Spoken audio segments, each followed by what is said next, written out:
Let me tell you a story about how my peaceful life turned upside down because of something completely unexpected. A boat. Yes, you heard that right. A boat. Not just any boat, though. This was the kind of massive, shiny vessel that looked like it belonged on a lake, or maybe even the ocean, not squeezed into a suburban neighborhood like mine, and definitely not parked in my driveway. It all started one sunny Saturday morning. I had just poured myself a cup of coffee and settled into my favorite chair by the window when I heard this low rumbling sound outside. At first, I thought it might be a delivery truck or maybe someone doing construction nearby. But curiosity got the better of me, so I peeked out through the blinds. That's when I saw it, a huge trailer hauling what can only be described as a floating mansion. Behind the wheel was none other than Greg, my neighbor from across the street. Now, Greg isn't a bad guy. He's friendly enough, always waving hello and occasionally stopping to chat about the weather or his latest DIY project. But on this particular day, he wasn't pulling into his own driveway. No, he drove straight past his house and parked the entire rig, boat, trailer, and all, right smack in the middle of my driveway. I stood there frozen, clutching my coffee mug, unsure if I was seeing things correctly. Before I could process what was happening, Greg hopped out of the truck with a grin plastered across his face. "Hey, neighbor," he called out cheerfully, as if nothing unusual was going on. "Just borrowing your space for a bit while I figure out where to put this baby." Borrowing. I repeated under my breath. Borrowing implies asking permission, which he hadn't done. And a bit. What did that even mean? An hour? A day? A month? I wanted to march outside and demand answers, but something stopped me. Maybe it was shock, or maybe it was the hope that this was just a temporary situation, a simple misunderstanding that would resolve itself quickly. So I waited. Days passed, and the boat didn't move. Instead, it sat there like some kind of immovable beast, taking up half of my driveway. Getting in and out of my car became a daily struggle. Forget backing out safely. I had to inch forward at awkward angles just to avoid scraping against the trailer. It was frustrating, to say the least. And then there were the neighbors. Oh, they noticed. How could they not? Every time someone walked by, they slowed down to gawk at the spectacle. Some even stopped to admire the boat, chatting with Greg as though it were some sort of lawn decoration in Steadling. Days turned into weeks, and the boat didn't budge. Not even an inch. At first, I tried to stay calm, telling myself it was just a temporary situation. People make mistakes, right? Maybe Greg had run out of space, or needed a quick solution while he figured out where to store his new toy. Surely, he'd move it soon. But deep down, I knew something wasn't right. This wasn't just a minor inconvenience. It was starting to feel like a full-blown invasion. Every time I looked at that boat, my frustration grew. It wasn't just about the physical space it took up. It was the principle of the matter. My driveway was mine. I paid for this house, this property, this patch of concrete. And yet, here was Greg, treating it like his personal parking lot. The longer the boat stayed, the more it felt like a slap in the face. To make matters worse, the boat started attracting attention. Not the good kind. Leaves and dirt gathered around the tires, making my once pristine driveway look messy and neglected. Birds seemed to be drawn to it too, leaving behind droppings that I now had to clean up. It was as if the boat had brought its own ecosystem with it, and my property was stuck hosting it all. But the real kicker? The neighbors. Oh, they noticed. How could they not? Every time someone walked by, they slowed down to gawk at the spectacle. Some even stopped to admire the boat, chatting with Greg as though it were some sort of lawn decoration instead of a glaring violation of basic neighborly decency. "Wow, nice boat," one of them said one afternoon, giving Greg a thumbs up. I was standing right there, fuming silently, but no one seemed to care how I felt about the situation. I tried talking to Greg again, hoping he'd finally get the message. One evening after work, I approached him while he was tinkering with the trailer hitch. "Hey, Greg," I said, forcing a smile. "Any update on when you're moving the boat? It's been a few weeks now." He barely glanced up from what he was doing. "Oh yeah, don't worry about it," he said dismissively. "I'll get to it eventually." "Eventually," I echoed, my voice rising despite my best efforts to stay calm. "Greg, this is my driveway we're talking about. I can't keep maneuvering around your boat forever." He shrugged, still focused on the hitch. "Look, man, it's no big deal. You've got plenty of room left. Just park on the other side." Plenty of room? Was he serious? Half my driveway was unusable because of his floating monstrosity, and he was acting like it was no big deal. I wanted to scream, to grab him by the shoulders, and shake some sense into him. But I didn't. Instead, I clenched my fists, muttered something under my breath, and walked away. That night, I lay awake in bed, staring at the ceiling. My mind raced with thoughts of how to handle the situation. Should I call the city? File a complaint? Or maybe I should take matters into my own hands and block the boat in somehow. But every idea felt extreme, like it would escalate things unnecessarily. I didn't want to start a war with Greg. I just wanted my driveway back. As the days dragged on, my patience wore thinner. The boat became a constant presence, looming over my daily life like an unwelcome guest who refused to leave. I started dreading coming home, knowing I'd have to deal with the hassle of squeezing my car into whatever tiny sliver of space was left.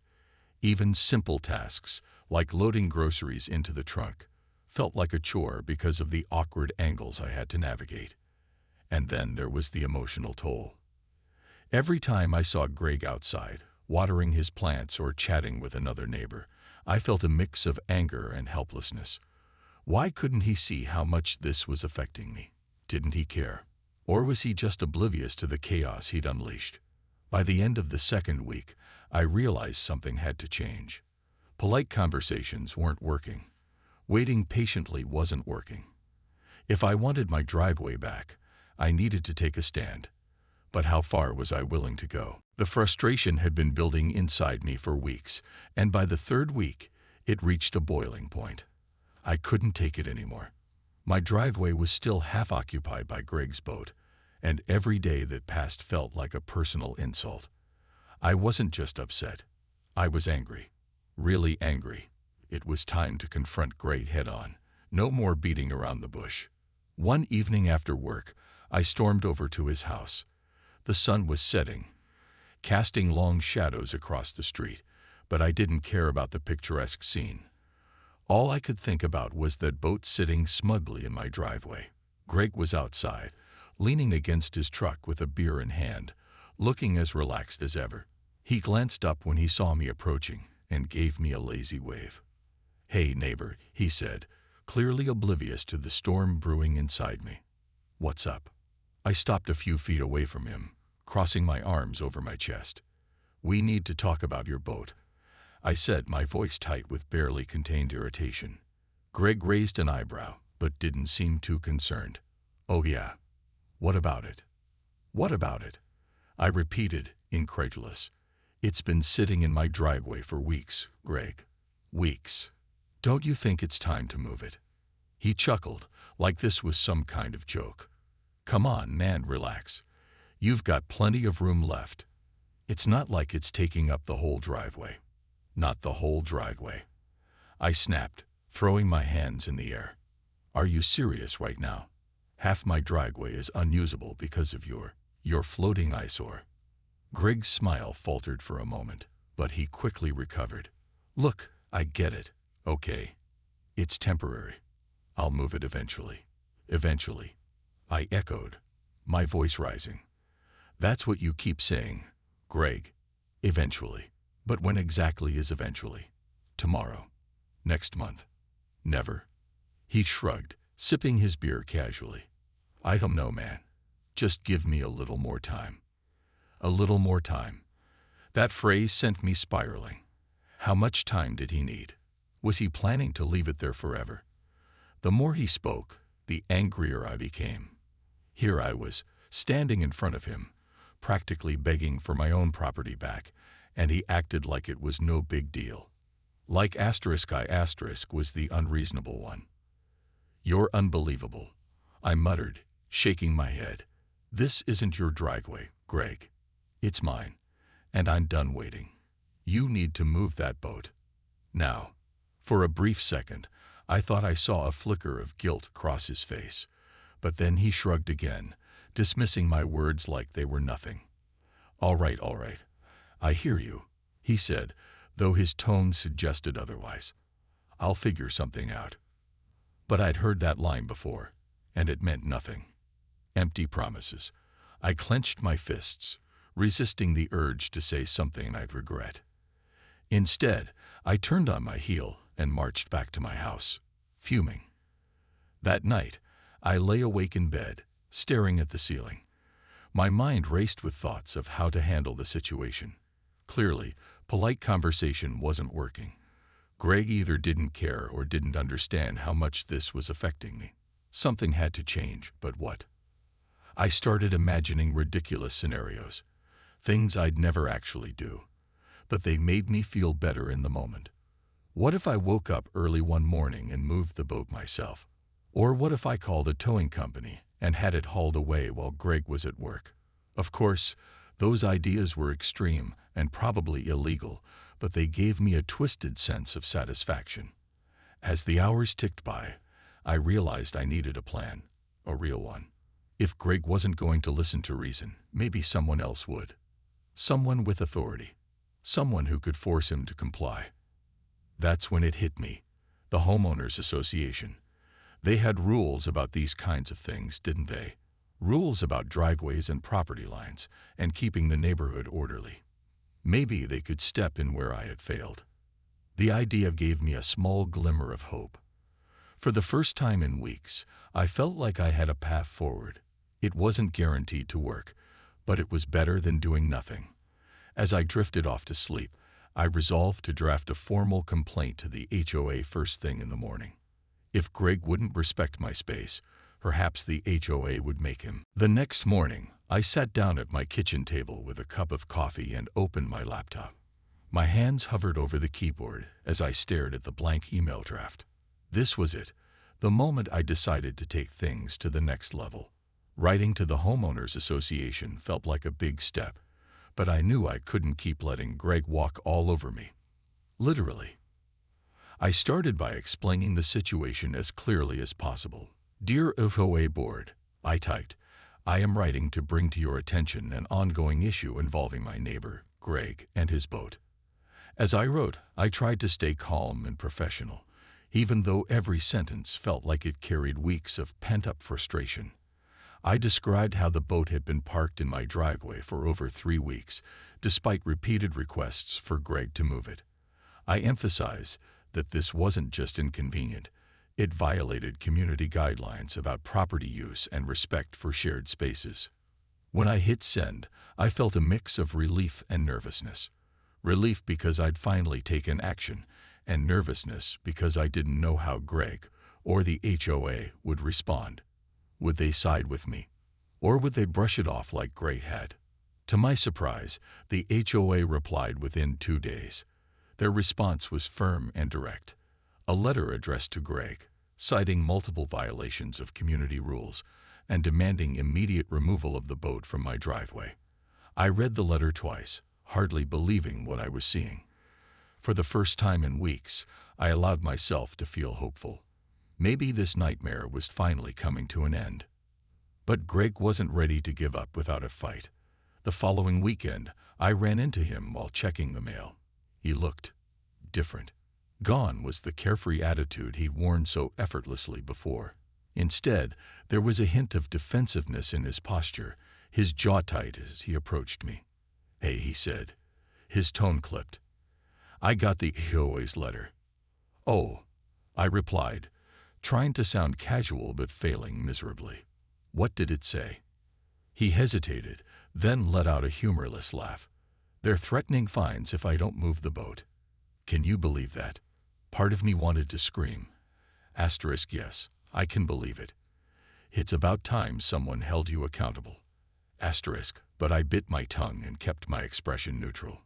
Well, maybe this will motivate you to find a solution, I said instead, choosing my words carefully.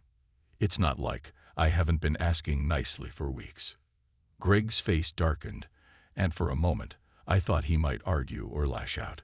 But instead, he sighed and ran a hand through his hair. Look, I get it. Okay. You're upset. But these things take time. I've already appealed the decision.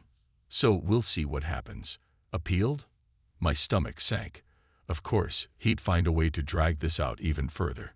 Just when I thought I was making progress, Greg managed to throw another wrench into the works. Now, instead of resolving the issue, I was stuck waiting for some bureaucratic process to play out. Who knew how long that would take? Over the next few days, I found myself obsessively checking my phone and mailbox for updates from the HOA. Each day that passed without news felt like a punch to the gut.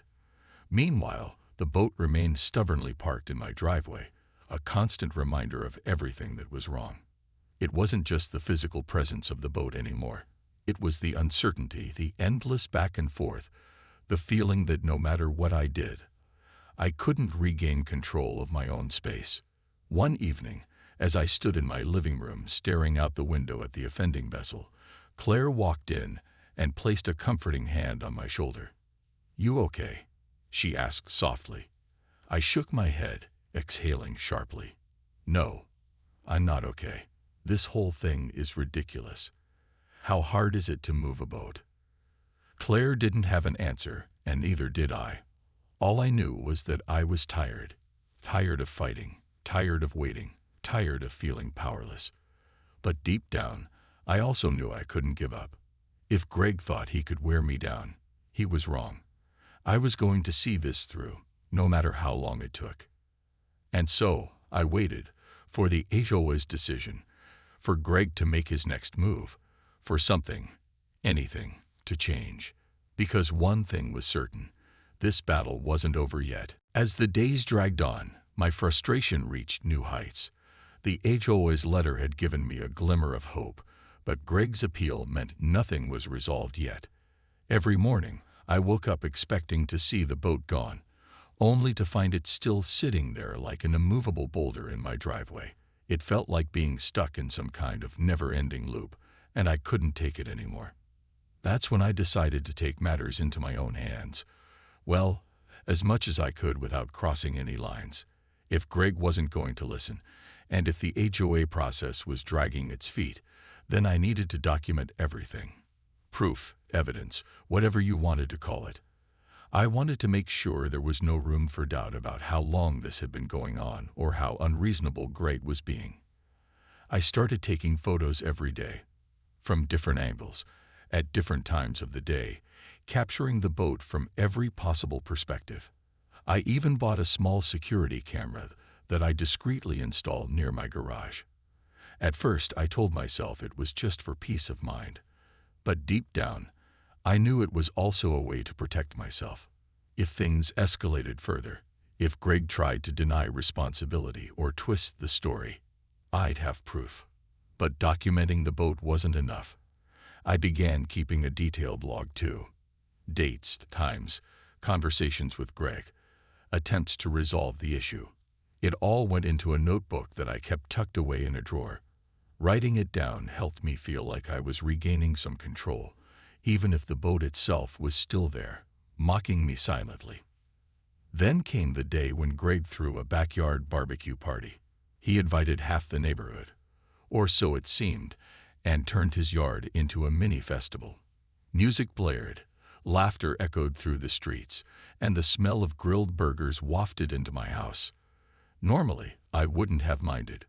People are allowed to host parties after all. But this wasn't normal. This was Greg's boat-themed extravaganza, complete with guests filling onto my lawn, because his boat was hogging the spotlight, and my driveway. By the time the party ended late that night, my property looked like a disaster zone. Empty soda cans littered the grass near my flower beds. Someone had parked illegally on the curb in front of my house, forcing me to call a tow truck, and one of my outdoor chairs had been knocked over and left lying in the dirt. I stood in the middle of it all, staring at the mess, feeling utterly defeated. The next morning, I marched over to Greg's house while he was outside watering his plants. He looked hungover, squinting against the sunlight as he saw me approaching. "We need to talk," I said, my voice cold and steady. Greg straightened up, clearly sensing the tension in my tone. "What now?" he asked, though he didn't sound nearly as confident as he usually did. "You're ruining my life," I said bluntly, not holding back anymore. "Your boat has taken over my driveway, destroyed my peace of mind, and now your parties are trashing my yard. When is this going to end?" For the first time since this whole ordeal began, Greg actually looked rattled. His usual carefree demeanor cracked, and he shifted uncomfortably under my glare. "Look, I'm sorry about the party," he muttered, avoiding eye contact. "It got out of hand, but I'll move the boat soon, okay? Just give me a little more time." "More time?" I repeated, incredulous. "How much more time do you need, Greg? This has been going on for weeks." He didn't have an answer.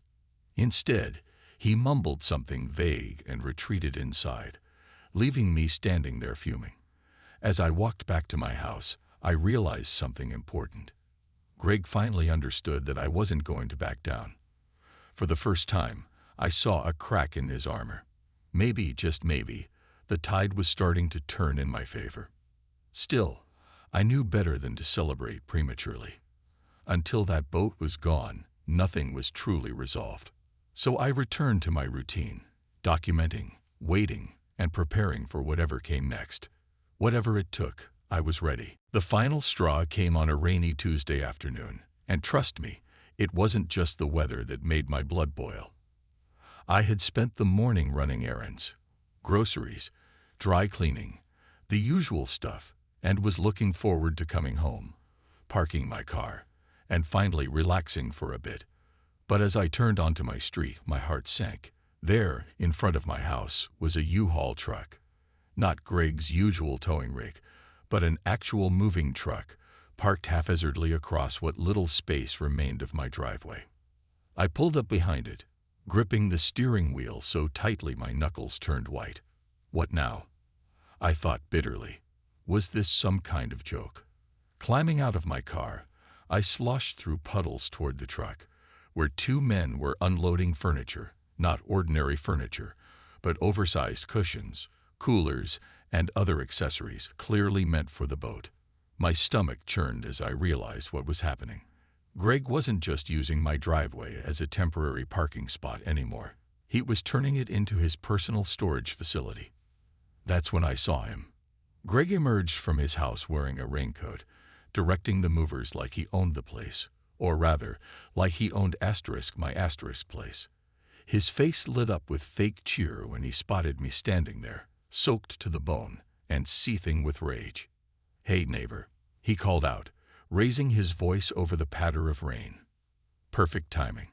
I figured since the boat's already here, why not add a few extras? "Extras," I repeated, my voice sharp enough to cut glass. "Greg, you've taken over my driveway completely. Do you even realize how insane this is?" He shrugged, unfazed by my anger. "Relax, man. It's just for a little while. You won't even notice." "Won't even notice." I wanted to scream. How could I not notice when my property was being treated like a dumping ground? The rain poured down harder, soaking through my clothes, but I didn't care. All I could think about was how far this situation had spiraled out of control. "You're unbelievable," I spat, stepping closer despite the mud squelching under my shoes. "This is my driveway, Greg. Mine. And I'm done letting you use it like your personal warehouse. This ends now." For once, Greg didn't have a snappy comeback. He stared at me, his smile fading as he realized I wasn't bluffing. The movers paused mid-load, glancing awkwardly between us as the tension crackled in the air. "I mean it," I continued, my voice rising above the storm. "If you don't move everything, your boat, your truck, all of it, I'm calling the HOA again. And this time, I'll go straight to the city if I have to. I'm done playing games. Greg's confident facade crumbled right in front of me. For the first time, he looked genuinely rattled. All right, he said quickly, holding up his hands in surrender. You don't need to get crazy about it. I'll take care of it. Good, I snapped, turning away before I said something I'd regret. As I trudged back inside, dripping water everywhere, I felt a mix of exhaustion and grim satisfaction. Finally, I'd drawn a line in the sand, or rather in the mud, and Greg knew I wasn't going to budge. The next morning, I woke up dreading what I might find outside. To my immense relief, the boat, the trailer, and the U-Haul truck were all gone. My driveway was empty, glistening in the early sunlight after the storm. It was mine again, every inch of it. But the victory felt hollow. Weeks of frustration, sleepless nights, and countless arguments had led to this moment. I stood there sipping my coffee, staring at the empty space, wondering how something so simple had turned into such a nightmare. Still, one thing was certain. I'd reclaimed my property, and no amount of rain or boats was ever going to wash that away. The boat was finally gone, and my driveway was mine again. Standing there that morning, coffee in hand, I felt a strange mix of emotions: relief, exhaustion, and even a little pride. I had stood my ground, fought back against something that seemed impossible to change, and won. But it wasn't just about reclaiming space. It was about reclaiming control over my life. Greg avoided me for days after that. Whenever we crossed paths, whether at the mailbox or during an awkward wave from across the street, he looked guilty, almost sheepish. He muttered apologies whenever he saw me, though they were always vague and half-hearted. Sorry about everything, he said one afternoon, barely making eye contact. It was never personal. I nodded stiffly, but didn't respond. It had been personal to me. My home, my peace of mind, my sense of order had all been disrupted because of his actions. Saying sorry now didn't erase what had happened, but at least he seemed to understand that he'd gone too far. Over time, things slowly returned to normal, or as close to normal as they could get after such a bizarre ordeal. The neighbors stopped gawking at my driveway, and the constant stream of curious glances faded away. Life on Brookside Lane settled into its usual rhythm. Kids riding bikes, dogs barking, cars pulling in and out of driveways.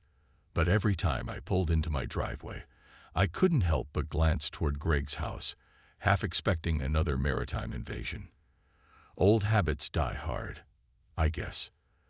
Looking back, this whole experience taught me more than I ever thought possible about boundaries, patience, and standing up for myself. Before the boat saga, I considered myself a laid-back person who preferred avoiding conflict. But sometimes, avoiding conflict only makes things worse. If I hadn't spoken up, if I hadn't pushed back, Greg might still be using my driveway as his personal storage unit. Sometimes, you have to fight for what's yours, no matter how uncomfortable it feels. It also made me reflect on the importance of communication. So much of this mess could have been avoided if Greg had simply asked for permission instead of assuming I wouldn't mind. A conversation, however brief, would have gone a long way. Instead, he bulldozed ahead without considering how it affected me, and that lack of respect turned a minor inconvenience into a full-blown war. As weeks turned into months, the memory of the boat began to fade, though not entirely. Occasionally, when I drove past a marina or saw someone towing a trailer down the highway, I'd think about those chaotic weeks, and every time, I'd remind myself, never again. Never again would I let someone take advantage of my kindness or disregard my boundaries. But there was one silver lining to the whole mess. It brought Claire and me closer together. Throughout the ordeal, she was my rock, listening to my rants, offering advice, and reminding me to stay calm when I wanted to explode. We worked as a team, supporting each other through the stress and frustration. By the end of it, I realized just how lucky I was to have her by my side. Now, when I sit on my porch sipping coffee and watching the sunrise, I feel a renewed appreciation for the quiet moments. There's no boat blocking my view, no tension simmering beneath the surface. Just peace, and isn't that what having a home is all about? Still, I'll admit, I keep an eye on Greg. Not because I'm paranoid, okay, maybe a little, but because I learned the hard way that people can surprise you. For now, though, it seems like he's keeping to himself, which suits me just fine. And who knows, maybe someday we'll be able to laugh about this whole thing. Someday far, far in the future.